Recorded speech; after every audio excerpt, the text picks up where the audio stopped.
आवाज येतो का एकदा कमेंट करा. मग आपलं चाललं भूमिती. त्यामधल्या मूलभूत संकल्पना.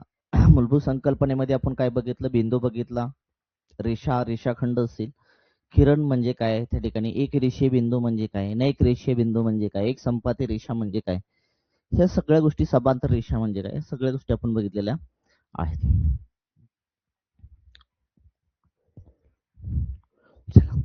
आपण प्रश्न क्रमांक कुठपर्यंत आलतो, प्रश्न क्रमांक 10. प्रश्न क्रमांक 10. चला घ्या प्रश्न क्रमांक 10. आकृती काढायची ना, आकृती. एकच मिनिट, आकृती काढतो.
बघा आकृती.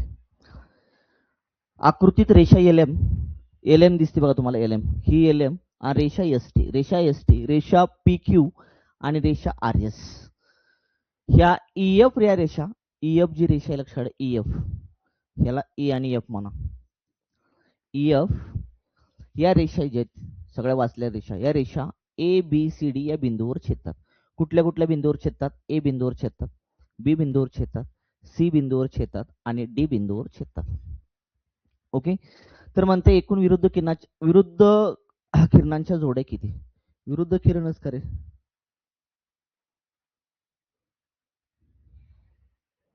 विरुद्ध किरणांच्या जोड्या किती म्हटलेलं आहे. विरुद्ध किरणांच्या जोड्या किती, हा एक बिंदू आहे लक्षात, हा एक बिंदू आहे. ह्याच्यावरनं किती तयार होणार तुमच्या, 2. इकडून 2, इकडून 2 तयार होणार तुमच्या. इथे 2 तयार झाल्या, इथल्या तुमच्या 2 तयार झाल्या, बरोबर झाले किती तुमच्या, 2 2. असे होणार तुमचे, असे होणार. एकूण विरुद्ध किरणांच्या जोड्या किती म्हणते. त्यासाठी विरुद्ध किरण म्हणजे काय माहित पाहिजे अगोदर तुम्हाला. एकदा बेसिक दावतो तुम्हाला. विरुद्ध किरण कोणता. इथे विरुद्ध किरण आहे. जर किरण एम एल आणि एम एन हे एकमेकाची विरुद्ध आहेत, कारण दोन्ही विरुद्ध किरणाला आरंभ बिंदू एकच असतो आणि त्यांच्या दिशा परस्पर विरुद्ध असतात. विरुद्ध किरणामध्ये काय लक्षात ठेवायचं माहिती का, दोघांच्या दिशा ह्या कशा असतात, परस्पर विरुद्ध असतात आणि त्यांचा आरंभ बिंदू जो असतो, तो आरंभ बिंदू कसा असतो तुमचा, एकच असतो. काय असतो तुमचा, एकच असतो. राजा कळतं ना मी काय सांगतो ते, एकच असतो तुमचा. म्हणजे इकडून गेला तुम्ही, इकडून गेला, इकडून गेला आणि इकडून गेला, असे तुमचे 2 तयार झाले. इकडून आणि इकडून लक्षात ठेवा. त्याचे इकडून आणि इकडून गेला, असे तुमचे 2 तयार झाले. इकडून आणि इकडून गेला असं म्हणजे बी कडून सी कडून, सी कडून बी कडे गेला, तुमचे 2 तयार झाले. इकडे गेला तुम्ही, इकडून खाली आणि खालनं वर गेला तर तुमचे 2 तयार झाले. 4 5 6 7 8. आता ह्या रेषेचा इकडून खाली गेला म्हणजे रेषा ईएफ जी आहे, ईएफ मध्ये इकडून गेला आणि इकडून आला असं तुमचा, असे तुमचे 2 तयार होणार. झाले टोटल किती तुमचे, 10. विरुद्ध किरणांच्या जोड्या किती तयार होणार तुमच्या, 10.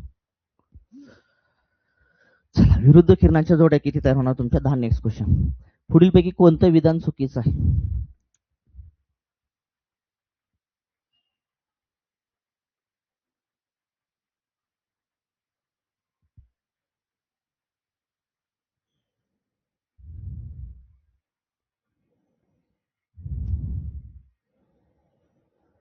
एकमेकास न छेदणारी 2 प्रतले एकमेकाला समांतर असतात, बरोबर आहे. विधान बरोबर आहे तुमचं. एकमेकास न छेदणारी 2 प्रतले एकमेकाला समांतर असतात, हे विधान तुमचं बरोबर आहे. कोणते विधान चुकीचं म्हणले. जेव्हा 3 किंवा 3 पेक्षा जास्त रेषा एकाच बिंदूतून छेदतात तेव्हा त्याला एक संपाती रेषा म्हणतात, बरोबर आहे. जेव्हा 3 किंवा 3 पेक्षा जास्त रेषा लक्षात ठेवा एकाच बिंदूमध्ये छेदतात त्यालाच आपण काय म्हणतो, एक संपाती रेषा म्हणतो. हे विधान सुद्धा बरोबर आहे, काही प्रॉब्लेम नाही. पुढे म्हणते काय म्हणते, जेव्हा 2 रेषा एकमेकात छेदत नाहीत तेव्हा त्या समांतर रेषा म्हणतात. चुकीचं आहे, लक्षात ठेवा. हे 3 नेक रेषेबिंदूंनी प्रतल निश्चित होते, बरोबर आहे. तुम्हाला प्रतल निश्चित करण्यासाठी 3 नेक रेषेबिंदू तुम्हाला दावतो बेसिक, लक्षात ठेवा. 3 नेक रेषेबिंदू निश्चित होते, याचा अर्थ तुमचं उत्तर पाहिजे ऑप्शन क्रमांक 3 चुकीचं. नेक रेषेबिंदू म्हणजे इथं सांगितलंय, नेक रेषेबिंदू म्हणजे काय, दिलेले 3 बिंदू लक्षात ठेवा. जास्त बिंदू एका रेषेत नसतात, एका रेषामध्ये नसतात, लक्षात ठेवा. प्रतल जे निश्चित होतं ना, प्रतल हे 3 नेक रेषेबिंदूंनी निश्चित होत असतं, हे माहीत असावं आपल्याला. आणि ह्याने दिलेले विधान सुद्धा तुमचं कसं आहे, बरोबर आहे. ती म्हणते 3 नेक रेषेने बिंदूंनी प्रतल निश्चित होते, हो बरोबर आहे. 3 नेक रेषेने लक्षात प्रतल निश्चित होत असतं. त्या ठिकाणी 2 समांतर रेषा आणि किंवा छेदणारे रेषा असतात, त्याने प्रतल निश्चित होत असतं. प्रतलाच्या सर्व बाजू अमर्याद असतात. कशा असतात? अमर्यादित असतात, लक्षात ठेवायचं. प्रतलाच्या सर्व बाजू कशा असतात? अमर्यादित असतात. इथे लिहिले प्रतल हे सर्व बाजूने अमर्याद असते. प्रतल हे सर्व बाजूने अमर्याद असते. 3 नेक रेषेबिंदूंनी किंवा 2 समांतर रेषेने किंवा 2 छेदणाऱ्या रेषेने प्रतल निश्चित होत असते, हे इथं सांगितलेलं आहे. प्रश्न क्रमांक, चला पुढचा नेक्स्ट क्वेश्चन. 11चं उत्तर क्लिअर झालं. सोबतच्या आकृतीत घनाबाची म्हणते इथं इष्टिका चित्ती म्हणा, घनाबाची म्हणा इष्टिका चित्ती, इष्टिका चित्ती, इष्टिका चित्ती आहे. पुढील किती बिंदूंचा संच, किती बिंदूंचा संच हे एकाच प्रतलात आहेत, एकाच प्रतलात आहेत म्हणजे मी त्या आकृती काढतो, आकृती काढतो.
इथे बिंदू काढले ए, ई, डी, एच,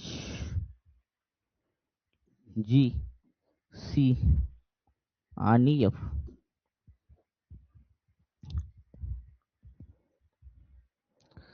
आता एक गोष्ट लक्षात ठेवायची, कोणता बिंदूचा संच म्हणते, किती बिंदूचा संच एकाच प्रतलामध्ये आहे. प्रतल तयार होतं ना, प्रतल बेसिक सांगितलं, प्रतल तयार होतं, लक्षात ठेवा. प्रतल सर्व बाजूनी अमर्याद असतं. प्रतल हे सर्व बाजूनी कसं असतं, अमर्याद असतं. 2 समांतर रेषा किंवा त्यांना छेदणाऱ्या रेषा यापासून प्रतल निश्चित होत असतं. यापासून काय होतं, प्रतल निश्चित होतं, लक्षात ठेवा. किंवा 3 नैक रेषेबिंदूंनी, 3 नैक रेषेबिंदू लक्षात ठेवायचं. 3च बिंदू आले पाहिजे. 3 बिंदू कुठे दिसतात, ऑप्शन क्रमांक 3, ऑप्शन क्रमांक 3. बस जास्त दिमाग लढवायचा नाही.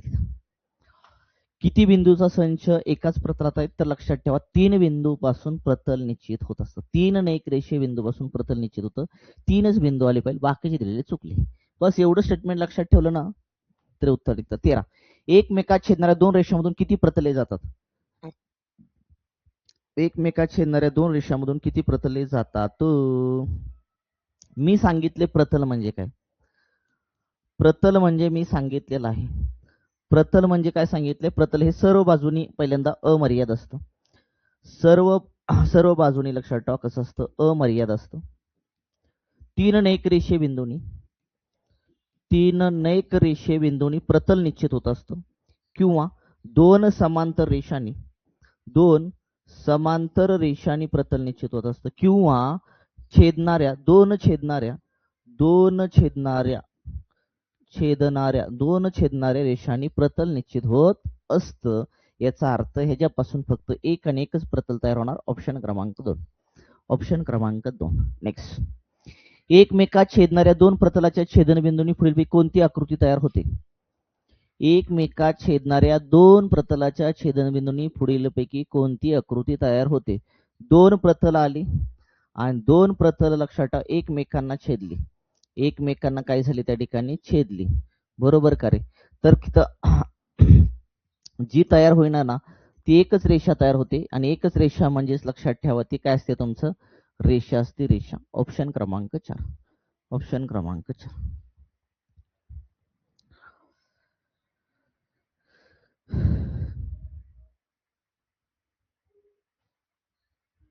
दोन प्रतलाच्या छेदनबिंदूंनी तयार होणारी जी असते ती रेषा असते, लक्षात ठेवा. पुढे चला. दोन भिन्न बिंदूत एकूण किती रेषा काढता येईल? दोन भिन्न बिंदूतून एकूण किती रेषा काढता येईल? दोन भिन्न बिंदूतून एक आणि फक्त एकच रेषा काढता येते. दोन भिन्न बिंदूतून फक्त एक आणि एकच रेषा काढता येते, एकच रेषा काढता येते. बस लक्षात ठेवायचं. दोन बिंदू घेतले असता दोन बिंदू मधून लक्षात फक्त आणि फक्त एकच रेषा काढता येते, बाकी रेषा काढता येत नाही. याचा अर्थ ऑप्शन क्रमांक 3, ऑप्शन क्रमांक 3.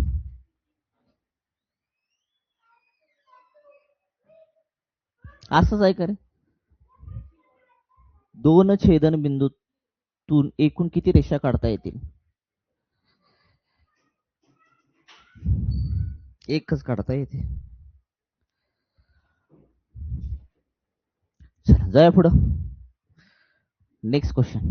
सोबतच्या आकृतीत दोन दोन बिंदू जोडून आणखी किती रेषाखंड काढता येतील म्हणले? दोन दोन बिंदू जोडून आणखी किती रेषाखंड काढता येतील? ही आहे हे तुमची आकृती. ए बी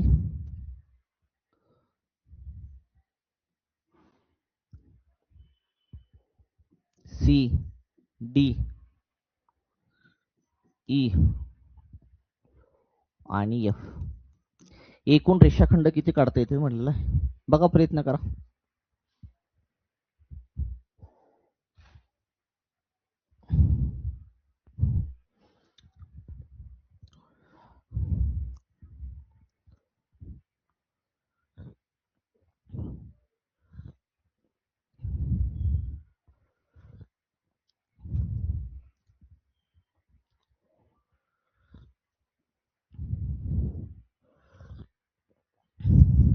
किती रेषाखंड काढता येतील? शिकवलं, बेसिक मध्ये शिकवलं, बेसिक मध्ये सांगितलेलं आहे.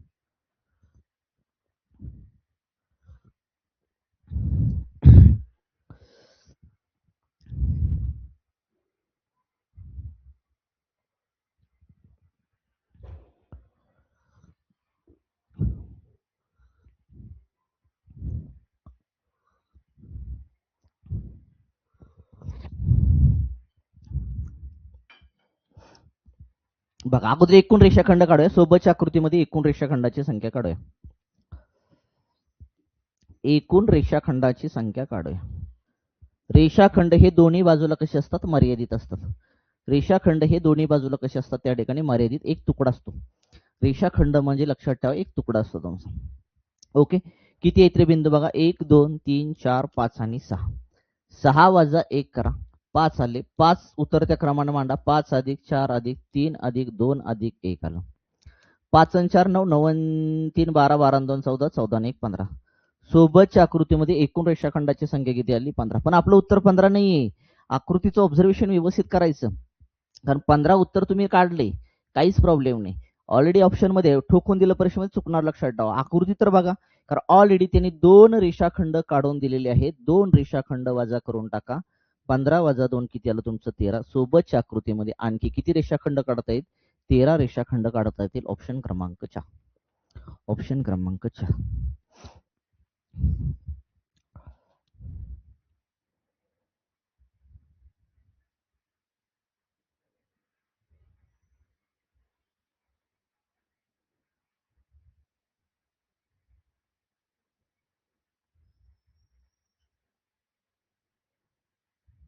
चला जाऊया पुढं. सोबतच्या आकृतीत विरुद्ध किरणांच्या जोड्या किती म्हणते? विरुद्ध किरणांच्या जोड्या किती म्हणतं? या आकृती काढावी लागेल.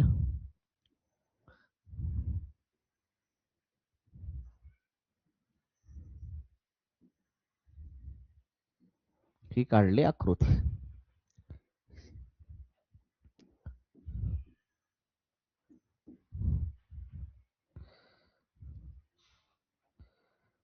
इथं यस, इथं R,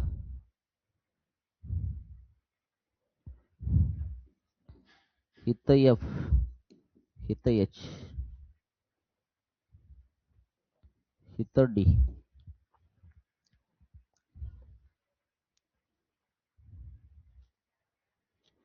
A P Q B, A P Q B, E जी.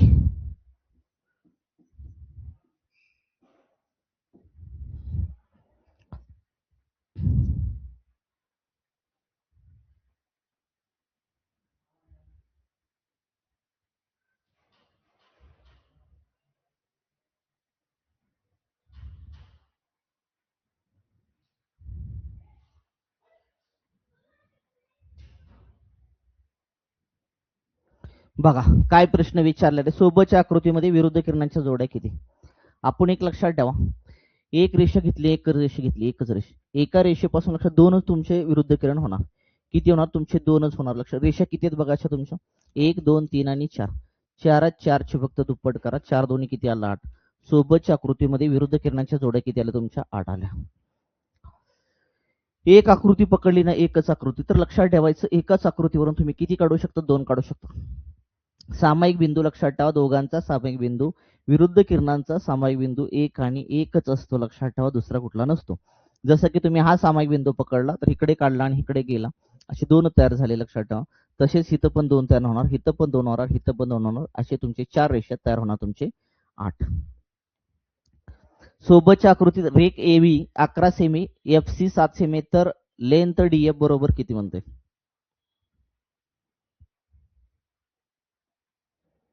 आकृती काढतो.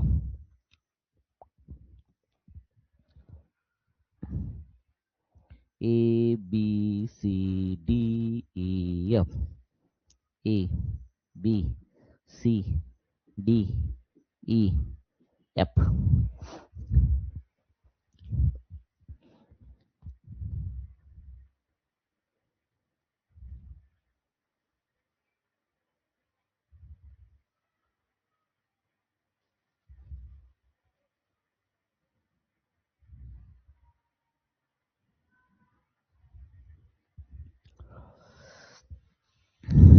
बघा किती झाले रे गणित? 16. मागचे सगळे बघून घ्या, एकदम बेसिक बघून घ्या. तुमच्यासाठी हा होमवर्क लास्ट. लक्षात ठेवा, लास्ट क्वेश्चन तुमच्यासाठी हा काय आला? होमवर्क. तुमच्यासाठी हा होमवर्क.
चला क्लिअर करा तुम्हाला तो होमवर्क.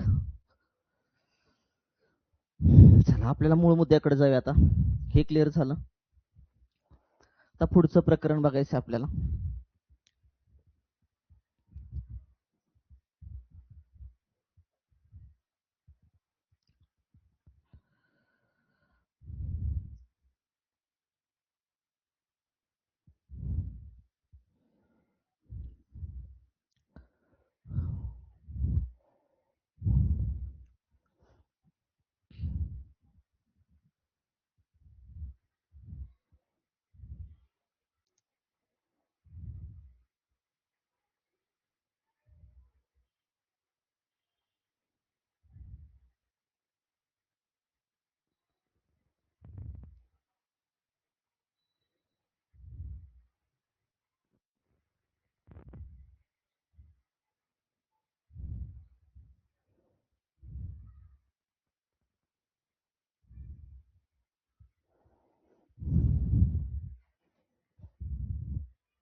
जाय पुढं.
चला पुढचं प्रकरण आहे आपलं कोन.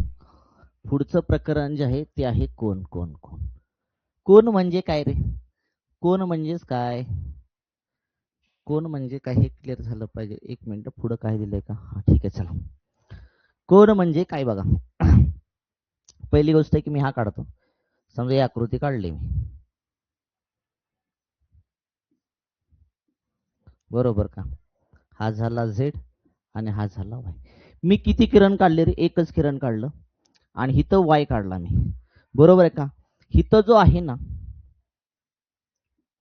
ही जो आहे हा हा झाला आरंभ बिंदू. हा काय झाला? आरंभ बिंदू झाला. आणि आरंभ बिंदू वाय. आरंभ बिंदू वाय पासून आपण एक किरण काढला आणि आरंभ बिंदू वाय पासून अजून एक किरण काढला. दोन किरण दोन अर्धरेषेपासून, लक्षात ठेवा, दोन अर्धरेषेपासून किंवा आरंभ बिंदू दोन अर्धरेषेपासून कोन तयार होतो. म्हणजे कोनाच्या अर्धरेषेंना किरण म्हणतात. कोनाच्या अर्धरेषेंना काय म्हणायचं? किरण. किंवा आरंभ बिंदू एकच असलेल्या, आरंभ बिंदू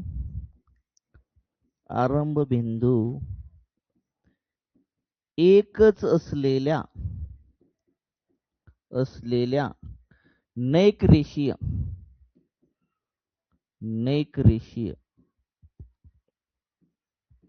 नैक रेषीय किरणापासून कोन तयार होतात. कोन तयार होतात. बघा, दोन नैकरेषीय किरणांनी लक्ष, आरंभ बिंदू एकच असलेल्या दोन नैकरेषीय किरणापासून कोन तयार होत असतो. हे तुमचा YZ हा एक किरण आणि तुमचा हा काय इथं YZ दिलं, YZ नाव नाव नाव नाव नाव इथे एक्स द्या, नाव सेम टू सेम झालं. इथे एक्स द्या. किरण YZ आणि किरण तुमचा YX, या दोघांचा पण आरंभ बिंदू एकच आहे. दोघांचा पण आरंभ बिंदू किती आहे? तुमचा एकच आहे. म्हणजेच आरंभ बिंदू एक असलेल्या दोन नेक रेषीय किरणापासून तयार होत असतो कोन. काय तयार होतो? कोन तयार होतो. मग कोन कुठला तयार झाला? कोन वाचन करू शकतो आपण कोन XYZ. कुठला? कोन XYZ. जो आरंभ बिंदू एक आहे ना, लक्षात ठेवा, तो मध्यभागी ठेवायचा. बरोबर, तो कुठे ठेवायचा? मध्यभागी. त्याचे वाचन कसं करू शकतो?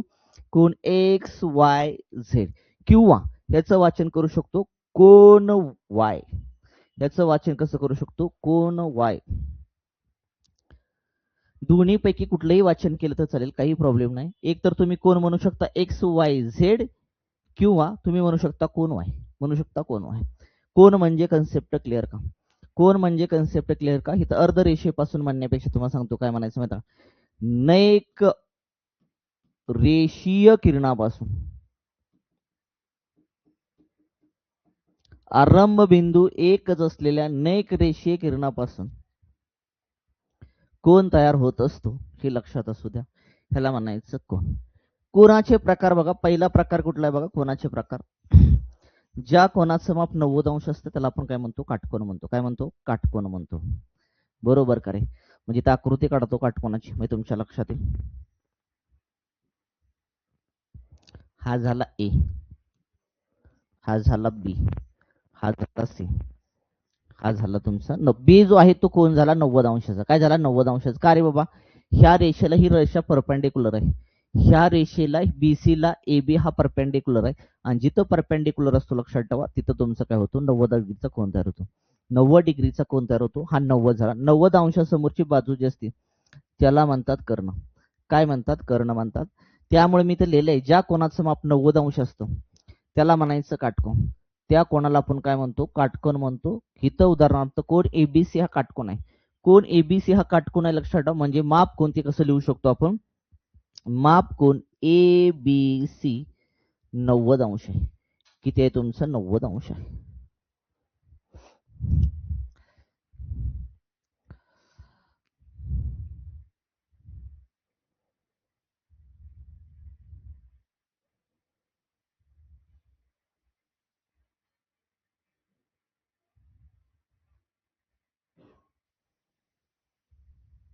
चला क्लिअर करे बाबा.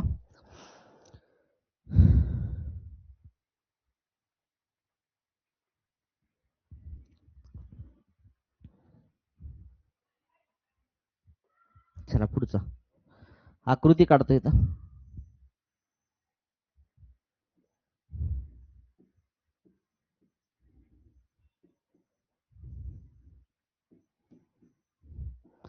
सोबतच्या आकृतीमध्ये कोन किती दिसतोय तुम्हाला? 40 अंशाचा दिसतोय. आता कोन म्हणजे कन्सेप्ट क्लिअर झाली.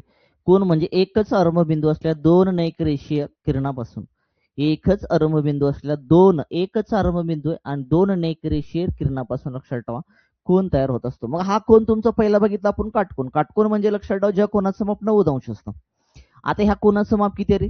हा माप कोन किती आहे तुमचा? माप कोन पी क्यू आर. कोन क्यू आहे ना तुमचा. क्यू किती आहे? 40 आहे. मग हा कसा दिसतोय तुम्हाला? शून्यापेक्षा 0 अंशापेक्षा जास्त. 0 अंशापेक्षा जास्त आणि 90 पेक्षा कमी. 90 पेक्षा कमी. ज्या कोनाचं माप हे 0 पेक्षा जास्त असतं आणि 90 पेक्षा कमी असतं त्याला आपण म्हणतो लघुकोन. काय म्हणतो? लघुकोन म्हणतो. लघुकोन. ज्या कोनाचं माप 0 पेक्षा जास्त आणि 90 पेक्षा कमी असतं त्याला आपण लघुकोन म्हणतो. चला लघुकोन म्हणजे क्लिअर झालं तुमचं. लघुकोन म्हणजे लक्षात ठेवा ज्या कोनाचं माप लक्षात ठेवा 0 पेक्षा जास्त 90 पेक्षा कमी असतं त्याला म्हणायचं लघुकोन. चला कन्सेप्ट क्लिअर. पहिले झालं काटकोन, दुसरा झाला तुमचा लघुकोन.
बघा सोबतच्या आकृतीमध्ये बघा कोन कुठला तुमचा? एल एम एन आहे.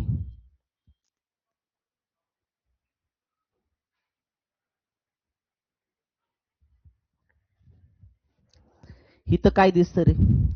इथं माप कोन एल एम एन हा दिसतोय तुम्हाला 130 अंशाचा. किती दिसतोय? 130 अंशाचा दिसतोय. 130 अंशाचा. मग हा 90 पेक्षा जास्त आहे. ज्या कोणाचे माप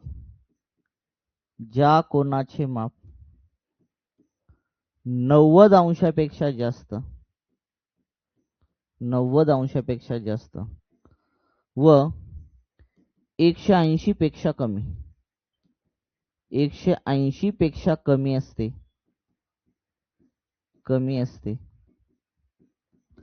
त्याला म्हणायचं विशाल कोन. काय म्हणायचं?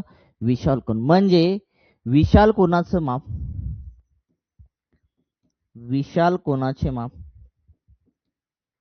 विशाल कोनाचे माप हे 90 ते 180 च्या दरम्यान असते.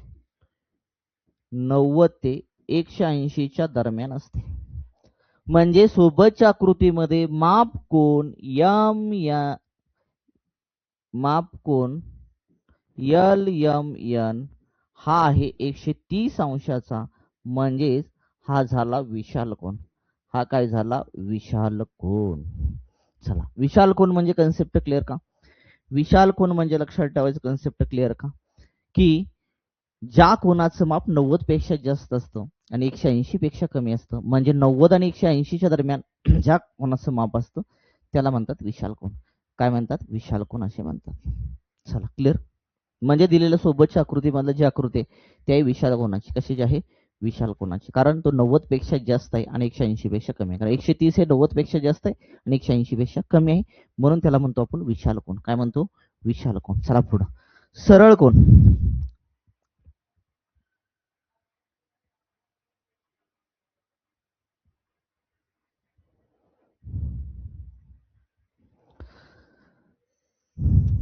आकृती काढतो.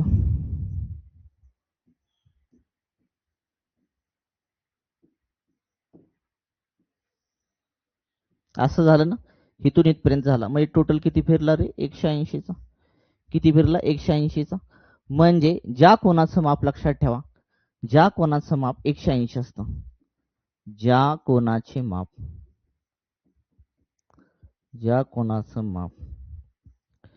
180 अंश असते त्यास सरळ कोन बनतात.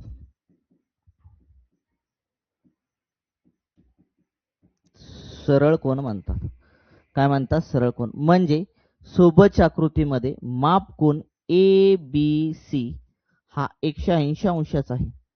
हा काय? 180 अंशाचा आहे.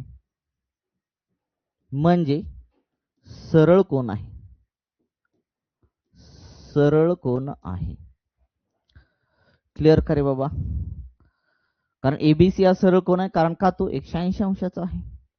क्लिअर का? म्हणजे ज्या कोनाचं माप 180 अंश असते त्याला म्हणायचं सरळ कोन. एकदा बघून घ्या सरळ कोन म्हणजे काय.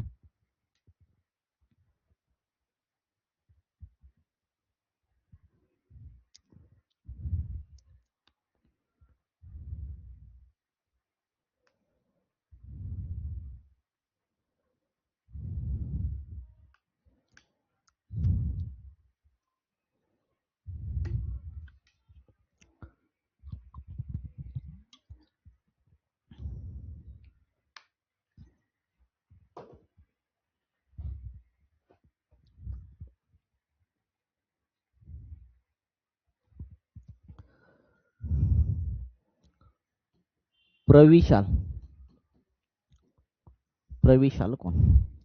आकृती काढतो मी, तुमच्या लक्षात येईल.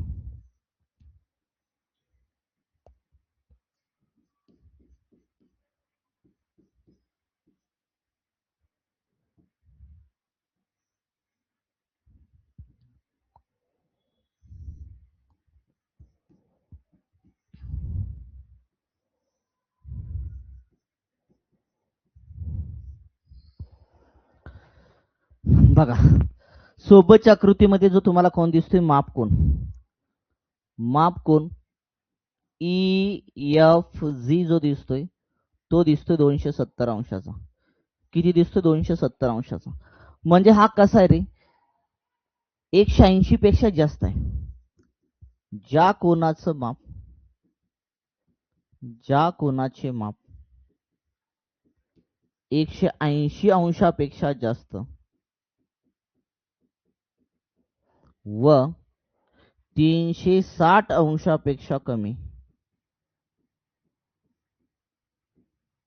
कमी असते त्याला म्हणायचं प्रविशाल कोन. प्रविशाल कोन म्हणायचं. काय म्हणायचं? प्रविशाल कोन म्हणायचं. क्लिअर करे बाबा, क्लिअर करे बाबा. म्हणजे सोबत जो दिसतो तुम्हाला माप कोन EFG हा प्रविशाल कोन आहे. कुठला आहे? प्रविशाल कोन आहे. कारण का रे बाबा हा प्रविशाल कोन आहे? कारण याचे माप 180 ते 360 च्या दरम्यान येते. दरम्यान येते. कन्सेप्ट क्लिअर का? कन्सेप्ट क्लिअर का? की प्रविशाल कोन म्हणजे काय लक्षात ठेवायचं? ज्या कोनाचं माप 180 पेक्षा जास्त आणि 360 पेक्षा कमी असतं. ओके, त्याला म्हणायचं प्रविशाल कोन. म्हणजे 180 आणि 360 च्या दरम्यान कोन दिला असेल तो असतो प्रविशाल कोन. कुठला असतो? प्रविशाल कोन. पुढचा मुद्दा आहे 6वा, शून्य अंश कोन कशाला म्हणायचं?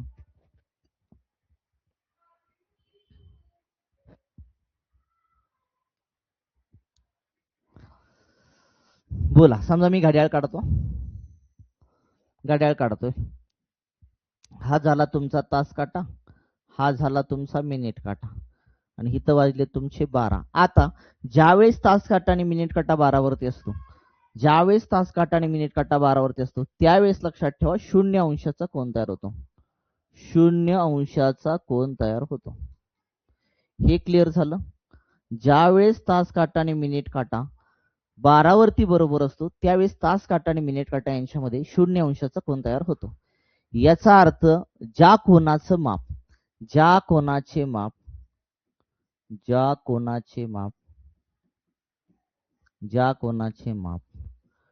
0 अंश असते, काय असते? 0 असते, त्याला म्हणायचं 0 अंशाचा कोन.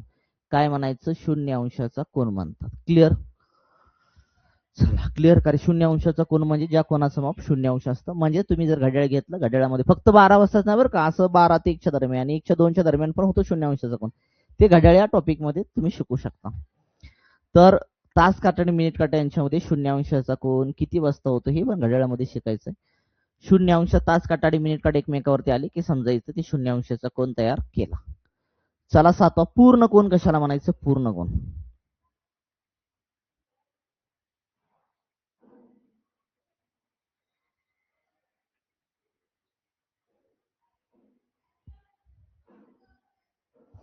बघा, कोणाला 2 बाजू असतात.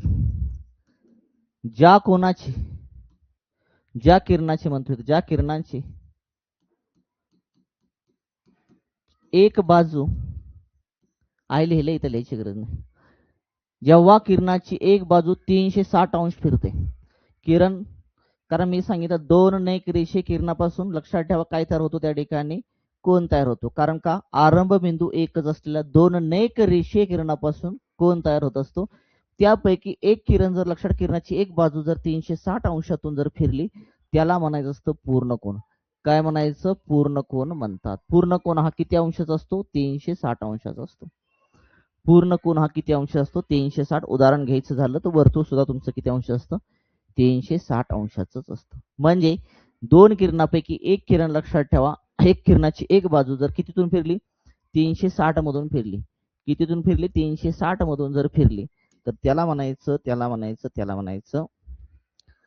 पूर्ण कोन. काय म्हणायचं? पूर्ण कोन. चला इथपर्यंत क्लिअर करे बाबा. इथपर्यंत क्लिअर का? सगळे एकदा बघून घ्या. पुन्हा एकदा दावतो तुम्हाला. बघा, कोन म्हणजे काय? पहिला कोनाचा प्रकार काटकोन. काटकोन म्हणजे काय बघून घ्या.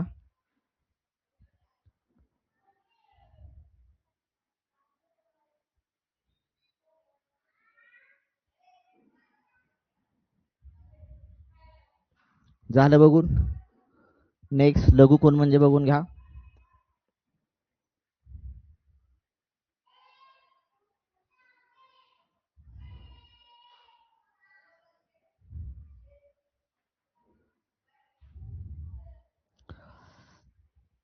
चला झालं लघु कोण बघून.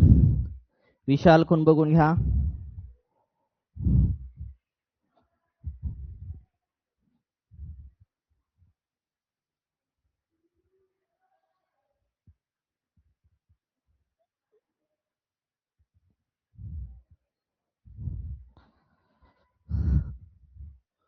चला पुढं.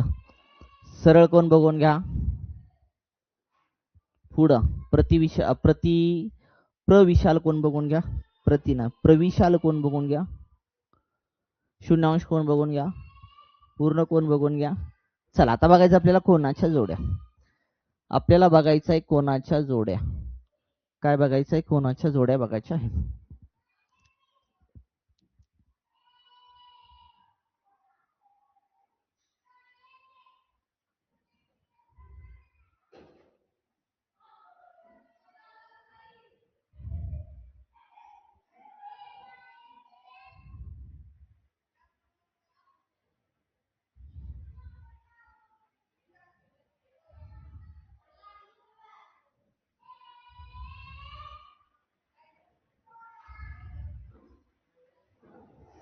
बघा मी आकृती काढतो.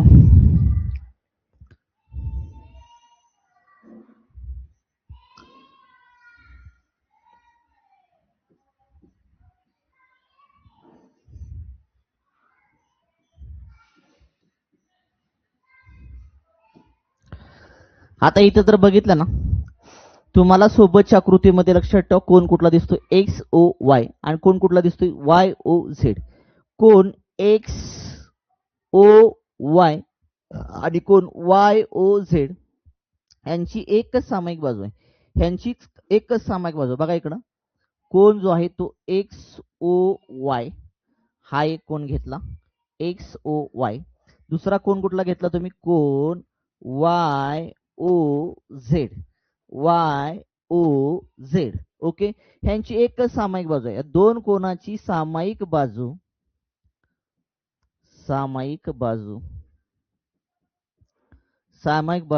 एकच आहे. सामायिक बाजू एकच आहे का मला सांगा. ओ वाय ही सामायिक आहे त्यांच्यामध्ये आहे ना. त्यांचा अंतर्भाग जो आहे अंतर्भाग सेम टू सेम आहे का रे. बघा हा वेगळा दिसतोय कमी दिसतोय हा जास्त दिसतोय. याचा अर्थ त्यांचा अंतर्भाग समान नाही. अंतर्भाग समान नाही म्हणजेच लक्षात ठेवा ह्याला म्हणायचं संलग्न कोण. हे दोन एकमेकाचे काय झाले संलग्न कोण झाले. संलग्न कोण म्हणजे काय ज्या दोन कोणाची एक सामायिक बाजू असते आणि त्यांचा अंतर्भाग वेगवेगळा असतो समान नसतो. त्यांचा अंतर्भाग कसा असतो वेगवेगळा असतो. समान नाही म्हणजे वेगवेगळा असतो.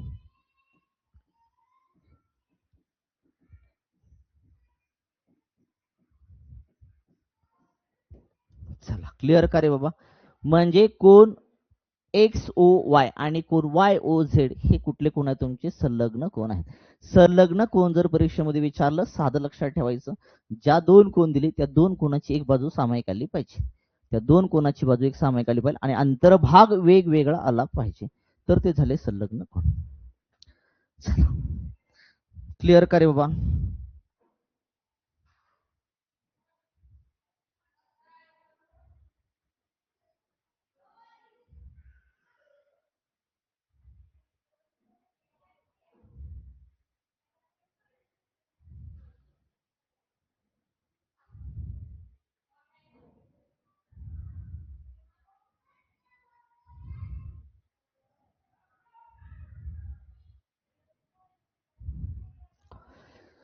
जाऊया पुढं. नेक्स्ट पुढचा मुद्दा आहे रेषीय जोडीतील कोण. रेषीय जोडीतील कोण काढायचं आपल्याला. आकृती काढतो मी तुमच्या लक्षात येईल.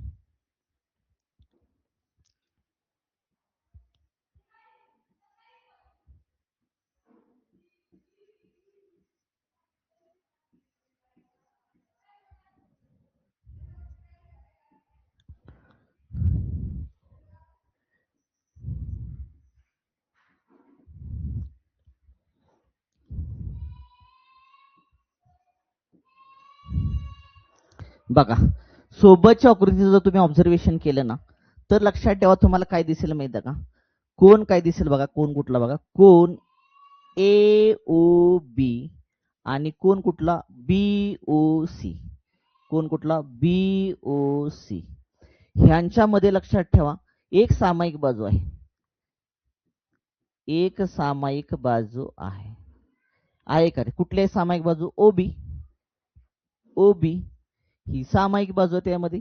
याचा अर्थ दोन कोणाची जर एक सामायिक बाजू असेल तर ते झाले संलग्न कोण. दोन कोण कसे झाले? संलग्न कोण. याचा अर्थ हे दोन कोण संलग्न आहेत, दोन कोण संलग्न कोण आहेत, दोन कोण कसे आहेत? संलग्न कोण आहेत. कारण संलग्न कोण म्हणजे मी काय सांगितलं, संलग्न कोण म्हणजे लक्षात ठेवा ज्या दोन कोणाची एक बाजू सामायिक असते आणि त्यांचा अंतर्भाग वेगवेगळा असतो त्यांचा. आणि इथं पण अंतर्भाग वेगवेगळा आहे लक्षात ठेवा. हा 60 आणि हा 120 आहे, सेम थोडीच आहे, नाही ना. याचा अर्थ अंतर्भाग पण वेगवेगळा आहे. ओके. आणि एक बाजू पण कशी आहे त्याची? सामायिक आहे लक्षात ठेवा. याचा अर्थ दोन संलग्न कोणांच्या बेरीज, दोन संलग्न कोणांची बेरीज, दोन संलग्न कोणांची बेरीज 180 येते. किती येते रे? 180. बघा हा झाला 120चा, हा झाला कितीचा तुमचा? 60चा. बरोबर आहे ना. म्हणजे दोन संलग्न कोणांची बेरीज 180 असते व व त्यांचे असामायिक, असामायिक किरण, असामायिक किरणाची बाजू, असामायिक किरणाची बाजू. मला सांगा असामायिक किरणाची बाजू कुठे आहे रे? मला सांगा. ओ ए हा एक किरण झाला आणि ओ सी हा किरण झाला. किरण म्हणजे काय आपल्याला माहित आहे? किरण म्हणजे ज्या दोन, लक्षात ठेवा, ज्या दोन किरणांचा एक सामायिक बिंदू असतो, ज्या दोन किरणांचा काय असतो त्या ठिकाणी? एक सामायिक बिंदू असतो आणि त्यांची लक्षात ठेवा दिशा जी असते, दिशा ही परस्पर विरुद्ध असते, त्यांना आपण किरण म्हणतो. काय म्हणतो? किरणच म्हणतो का रे? बरोबर का? विरुद्ध किरण म्हणतो आपण. काय म्हणतो? विरुद्ध किरण म्हणतो. म्हणजे हिथं लक्षात काय ठेवायचं, ज्या दोन कोणाच्या असामायिक भुजा हे विरुद्ध किरण असतात, हिथं विरुद्ध किरण आहे त्यांच्या. हा इकडे गेला ना हा इकडे गेला, सामायिक भुजा एक आहे. ज्याची सामायिक भुजा, सॉरी, ज्याचा आरंभ बिंदू एकच आहे, आरंभ बिंदू कसा? एकच आहे लक्षात, म्हणजे सॉरी सामायिक बिंदू जो आहे त्यांचा एकच आहे, सामायिक बिंदू एकच आहे आणि दिशा परस्पर विरुद्ध असेल त्याला आपण विरुद्ध कोण म्हणतो. काय म्हणतो? विरुद्ध कोण म्हणतो. दोघांचा जो आरंभ बिंदू आहे तो दोघांचा लक्षात ठेवा, दोघांचा आरंभ बिंदू एकच आहे. कारण हा किरण ओसी हा ओ पासून चालू होतोय आणि एओ हा ओ पासून चालू होतोय, याचा आरंभ बिंदू एकच आहे.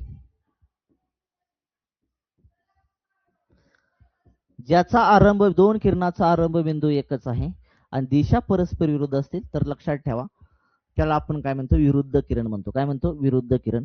पण हिथं दोन संलग्न कोणांची बेरीज 180 आहे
एकच मिनिट.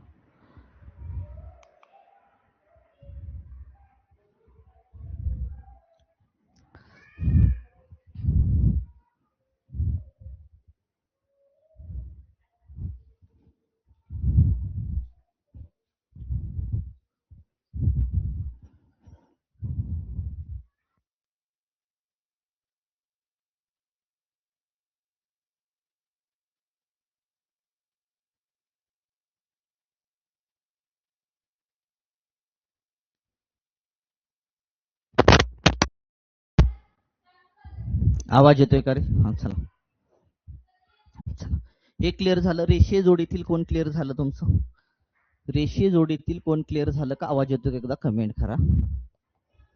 चला, पुढचा मुद्दा जायचा आपल्याला. विरुद्ध कोण कशाला म्हणायचं? विरुद्ध कोण कशाला म्हणतात?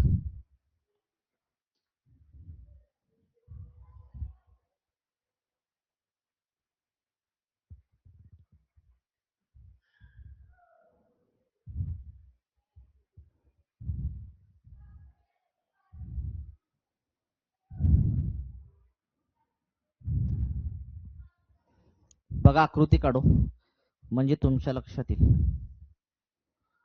हा एक काढली रेषा आणि ही एक काढली रेषा, बरोबर का रे? ही एक रेषा काढली आणि ही एक रेषा काढली. आता ही रेषा कुठे छेदते? ओ बिंदू. दोन रेषात लक्षात ओ बिंदू मध्ये छेदतात. रेषा कुठे छेदतात? ही रेषा ए बी आहे, ही रेषा ए बी आहे आणि ही रेषा कुठली आहे तुमची? बीडी आहे. ही कुठली आहे तुमची? बीडी रेषा. सोबतच्या आकृतीचं जर तुम्ही ऑब्झर्वेशन केलं तर दोन रेषा परस्परांना छेदतात. रेषा ए बी आणि रेषा बीडी. रेषा ए बी आणि रेषा बीडी ही परस्परांना काय होतं? त्या ठिकाणी छेदतात. बरोबर का? काय होतं? त्या ठिकाणी परस्परांना छेदतात. म्हणजे ह्या ठिकाणी विरुद्ध कोन तयार झाला आणि विरुद्ध कोनाच्या भुजा ह्या परस्पर विरुद्ध असतात. विरुद्ध कोनाच्या भुजा म्हणजे ए बी ला अपोजिट काय तुमचं? ओबी आणि ओडी ला अपोजिट काय तुमचं? ओबी. म्हणून लक्षात काय ठेवायचं? जेव्हा दोन रेषा परस्परांना छेदतात तेव्हा विरुद्ध कोन तयार होतात. बस एवढी जरी कन्सेप्ट तुमच्या लक्षात आली, ज्यावेळेस दोन रेषा एकमेकांना छेदतात आणि जिथं छेदतात लक्षात ठेवा तिथे तुमचे विरुद्ध कोन तयार होतात. म्हणजे विरुद्ध कोनाच्या भुजा ह्या परस्पर विरुद्ध किरण असतात. विरुद्ध किरणाच्या भुजा बाजू ह्या परस्पर विरुद्ध किरण असतात. हा एक किरण झाला आणि हा एक किरण झाला. किरण कशाला म्हणतो आपण? सर्वांना माहित आहे. किरण कशाला म्हणतो? किरण कशाला म्हणतो आपण? की एका बाजूला मर्यादित असतो, बरोबर आहे का? आणि एका बाजूला कसा असतो? अमर्याद असतो. लक्षात ठेवा. त्याला आपण काय म्हणतो? जिकडं बाण आहे ते अमर्याद झालं तुमचं. जिकडं बाण नाही लक्षात ते कसं मर्यादित झालं, त्याला आपण किरण म्हणतो. त्याला काय म्हणतो आपण? किरण म्हणतो. बरोबर आहे ना? अरे हो का नाही?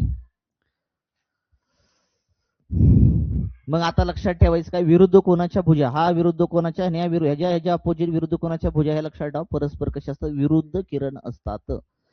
पण जास्त दिमागामध्ये घेत बसण्याविषयी एक सांगतो, फक्त एवढं स्टेटमेंट लक्षात ठेवा. जेव्हा दोन रेषा परस्परांना छेदतात तेव्हा तुमचे तयार होतात विरुद्ध कोन. काय तयार होतात? विरुद्ध कोन. बस एवढं लक्षात ठेवा.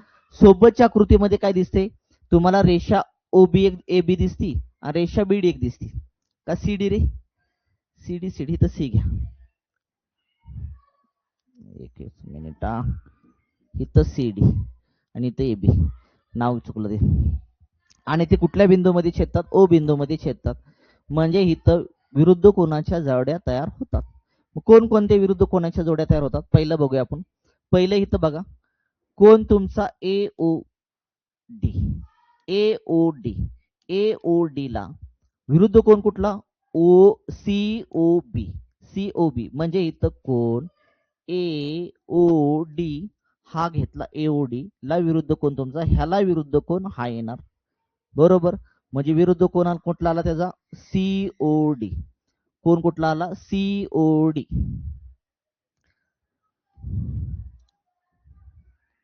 विरुद्ध कोण आला? C O D. चला, पुन्हा दुसरा कोण कुठला? A O C. ह्याला विरुद्ध तुमचा हा येणार. म्हणजे कोण ए ओ सी विरुद्ध कोण कुठला आहे तुमचा? D O B. D O B म्हणजे दोन रेषा परस्पर छेदल्यानंतर विरुद्ध कोन तयार होतात आणि दोन रेषा परस्पर विरुद्ध छेदल्यानंतर कोणांची संख्या किती तयार होती तुमची 2. विरुद्ध कोणांची संख्या तयार होती 2. किती तयार होती 2 तयार होती 2. का रे बाबा, हा आणि हा एक जोडी झाली आणि हा आणि ही एक जोडी, असे दोन विरुद्ध कोण तयार होणार तुमचे. चला, कन्सेप्ट क्लिअर का.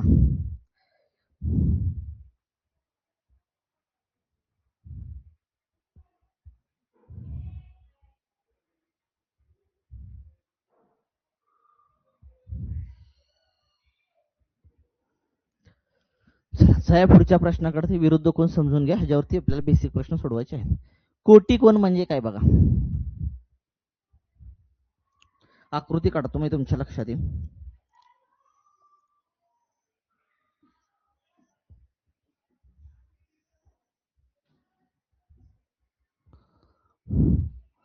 हा ए, बी आणि सी, हा डी, ई आणि एफ.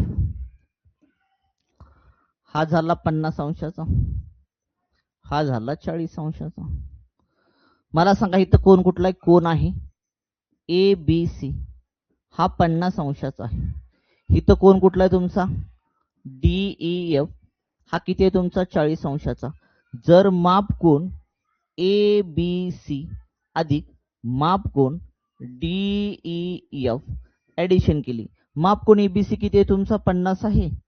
माप कोण डी एफ किती आहे तुमचा 40 आहे. दोघांची ऍडिशन केली किती आली तुमची 90 आली.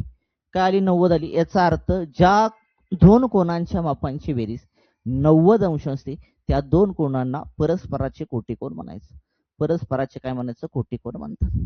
बस एवढी कन्सेप्ट लक्षात ठेव.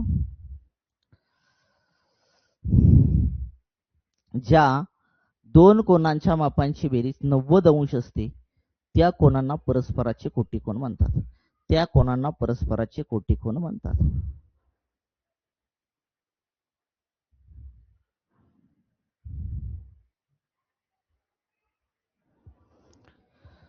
जाया पुढं. चला, म्हणजे हे दोन परस्पराचे काय तुमचे कोटीकोण आहेत. चला, पूरक कोण कशाला म्हणायचं. आता मी आकृती काढतो मी तुमच्या लक्षात येईल.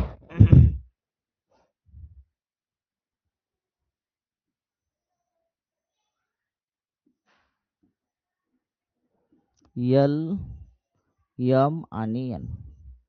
हा आहे 60 अंशाचा. ओके, हा आहे 60 अंशाचा.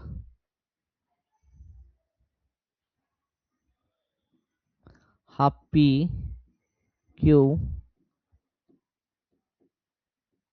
आर आहे. हा आहे 120 अंशाचा. हा कितीचा आहे 120 अंशाचा आहे. मला सांगा इथं काय दिसतंय. माप कोण एल एम एन हा 60 अंशाचा दिसतोय. इथं दिसतोय माप कोण पी क्यू आर हा कितीचा दिसतोय 120 अंशाचा दिसतोय. कितीचा दिसतोय 120 अंशाचा दिसतोय. बरोबर ना. मग दोघांची ऍडिशन केली लक्षात ठेवा. माप कोण एल एम एन अधिक माप कोण P Q R. L M N किती आहे तुमचा 60 आहे. पी क्यू आर किती आहे तुमचा 120 आहे. दोघांची ऍडिशन केली किती आली 180 अंश. किती आली 180 अंश आली. म्हणजे जर लक्षात ज्या दोन कोणांच्या मापांची बेरीज 180 अंश असते त्या दोन कोणांना परस्पराचे पूरक कोण म्हणतात. त्या दोन कोणांना परस्पराचे काय म्हणायचं पूरक कोण असे म्हणतात. म्हणजे इथं तुमचा कोण एल आणि पी क्यू आर हे परस्पराचे पूरक कोण आहेत. बस. कोटीकोण म्हणजे काय. ज्या दोन कोणाच्या मापांची बेरीज 90 असते त्याला कोटीकोण म्हणा. ज्या दोन कोणाच्या मापांची बेरीज 180 अंश असते त्याला म्हणा परस्पराचे पूरक कोण म्हणा. परस्पराचे काय म्हणायचं पूरक कोण म्हणतात.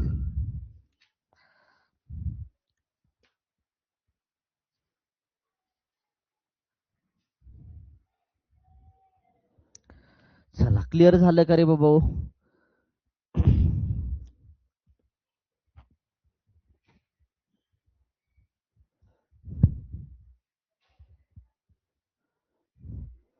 चला, इथपर्यंत सर्वांचं क्लिअर का. इथपर्यंत सर्वांचं क्लिअर का रे बाबा. ठीक आहे, आपण आजचा भाग आपण इथंच थांबूया. राहिलेला भाग आपण नेक्स्ट व्हिडिओमध्ये पाहूया. तोपर्यंत सर्वांना धन्यवाद.